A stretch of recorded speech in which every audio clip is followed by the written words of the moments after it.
Nothing Phone 3 shows flagship aspirations, but does it succeed? Nothing Phone 3 is a flagship device, as promised by the brand, and it even has a price tag of 79,999 rupees, which matches those aspirations. But the Phone 3 is a classic case of trying to show above your weight, or at least that's what you can gauge from how the company has been hyping the product. The premium table is limited for a reason. You have the iPhones, the Samsung Galaxies and the Google Pixels. Some might say that Vivo and Xiaomi along with OnePlus are trying to gatecrash this legacy. And with Phone 3, nothing is playing the similar game. It has a Snapdragon 8 Gen chipset, the design has the usual nothingness, and other niceties. But does that warrant its status among the cream? We went looking for these answers in the last few weeks. That design, nothing phones have awed us with their designs, but the Phone 3 is definitely something. The cameras at the back sit away from each other, and one of them almost spills out of the body. You have the transparent design make its impact yet again, but instead of the glip lights for alerts, now you get the glip matrix, which is based on the dot matrix system. The phone is built using premium materials, the glass at the back and the front, along with the aluminium frame typifying its ion quality. The back panel also comes with Corning Gorilla Glass Vitus protection, which is also known for its durability and should handle minor scratches with ease. It comes with IP68 rating for dust and water resistance, but misses out on IP69 rating, which many phones offer in this range these days. However, you are getting a 9mm thick phone that weighs 218 grams, which does not fit into the lightweight category, and when you see a 5,500 mAh battery packed inside, you don't get the logic even more. No wonder the design has split opinions, and we're not sure about which side to take on this front either. The display, the Phone 3 gets a 6.67-inch OLED 1B colors panel with 120 Hz refresh rate.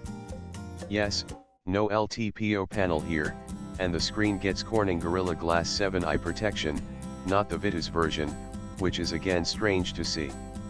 Having said that, the display is bright with its 4500 nits peak brightness levels, HDR10 supported, and even without Dolby Vision available you have a decent panel on offer. The colors are punchy and the deep blacks make their impact while viewing content in higher quality. You won't feel the absence of the features we highlighted in daily use, but for the price tag, you expect them nevertheless. The power, the Phone 3 is a flagship device but comes with the new Snapdragon 8 Gen 4 chipset with up to 16GB RAM and 512GB storage.